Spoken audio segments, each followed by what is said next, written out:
kanë vendosur të jetojnë serbët e cilët kanë qenë të pastër, nuk kanë bërë krime,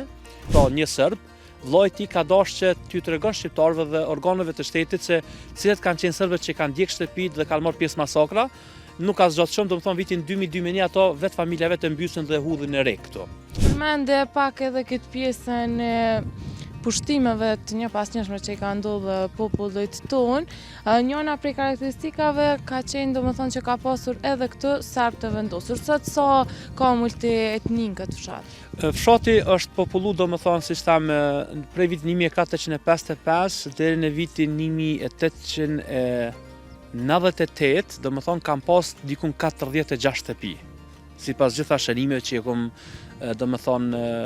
shënune ose i kom citu në libër. Faktikisht gjatë luftës ka qenë domethënë një fat i hidhur që disa prej këtyre serbëve,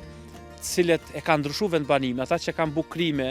në Brnic nuk kanë qenë vendas. Me përjashtim në familjen Reka dhe Jashanica dhe Berisha, që janë këtu afër Siçevës, faktikisht ka ndodhur një masakër ku 6 anëtar të familjes Reka dhe Berisha kanë pësu domethënë dhe janë vrarë nga forcat paramilitare serbe, duke përfshirë këtu edhe banor të fshatit që kanë qenë serb, të ardhur prej Çaklavicës, sepse këtu nuk ka pas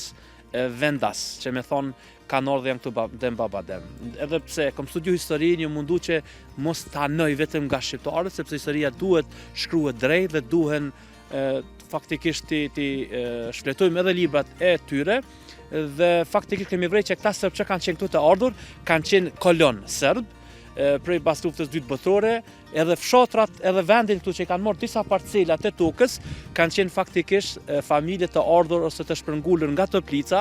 që mund t'i përmendim sidomos Paqet dhe Gjyshincët, që edhe sot shumë fshatra për rreth Bernicës e thonë Gjyshincë, për shkak se fillimisht kanë marrë Gjyshincët, pastaj ata e kanë shit një pjesë të tokave, një pjesë ja kanë marrë serbët dhe prej asaj ku nuk e kanë pagu. Kështu që serbët dyr kanë përfituar. Njerë kur i kanë marrë ato toka, ja kanë premtuar holla dhe nuk i kanë pagu, dhe në vitin 1999 këto toka u kanë shit serbët shqiptarëve. E këta serb domethënë i kanë mbyt 6 anëtar të familjes Reka dhe Berisha në Siçevë dhe do ta shohim edhe më vonë edhe vendin edhe gjurmet e luftës që domethënë janë familjes së Juprekës.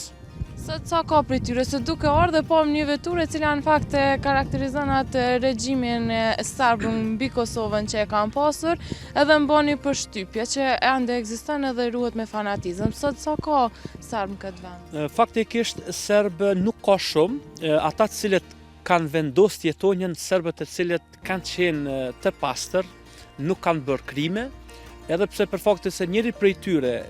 i cili e ka të vrarë dhe vllaun, pra një serb, vllai i tij ka dashur që t'ju tregon shqiptarëve dhe organeve të shtetit se cilët kanë qenë serbët që kanë djegë shtëpitë dhe kanë marrë pjesë masakra, nuk ka zgjatur shumë, domethënë vitin 2000 ato vetë familjave të mbysën dhe hudhin e re këtu. Faktikisht ndërsa vllai i tij ka mbet, sepse nuk ka bërë krime dhe vazhdon të jeton lehshëm këtu në fshatin Bernicë të epërme, dhe një ashtu edhe ndihmohen nga popullata që janë vendase këtu, për rreth Bernicës duke ndihmu ose duke hazu traktorin ose mjetet e bujqësisë, ai shumë a shumë e ka pranuar dhe vetë që më i lirë ndihet në Kosovë, në vendin ku ka lind, sesa në Serbi, ku po manipulohen këto pakica serbe për ta destabilizuar vendin. Për këtë qëllim nuk e kemi pasur në asnjë rast prej pas luftës, ku kemi pasur gjitha mundësitë të rënojnë prishën, po jo. Domethënë është çështje e shtetit, vetëm se kritika ime ka qenë ndaj disa avokatëve dhe noterëve, të cilët kanë pranuar që këtyre kriminalëve tua përkthejnë tokat. Në atë aspektin, nëse familja Reka, familja Berisha, shumë familje të tjera janë dëmtuar nga serbët, është dashur që këto toka domethënë të uzurpohen nga shteti, t'ju shitë shqiptarëve dhe ato të holla, ato mjete, t'i dëm shpërblim vëllezër që kanë humbur më të dashur të tyre. Po kjo nuk ka ndodhur në vend që njerëz që thirrën në emër të ligjit, siç janë noterët, kanë shku domethënë edhe kanë kalu, kanë bërë kundërtën dhe ata njerëz sot jetojnë dhe njërin prej tyre e kemi përmendur edhe në libër për shkak se ai ka qenë mësues, Trajko Slavković, dhe i cili ka marrë pjesë në masakrën e familjes Reka. Unë si studiues historisë kam pas shumë kritika, sepse ke vënë libër, e kam vënë për shkak se gjithherë historia të na shpërsërit. Dhe problem i këtyre masakrave dhe që na kanë përsërit është se e kemi harruar të kaluarën. Na kemi pas masakra edhe nga Malazezët, kemi pas masakra vrasje edhe në Toplicë, që thami kemi 9770 km, por një Kosovë e kemi të braktisur në Sanxhakun e Nishit, e kemi këtu 10.800 që na kanë bet dhe 16.500 km na kanë bet në Çamëri. Prandaj këta serb të cilët kanë bukrime, këta nuk kanë vend këtu, po janë ende të gjallë dhe tokat e tyre fatkeqësisht janë ndihmuar nga noterët tanë shqiptar dhe ata i kanë pranuar të hollat.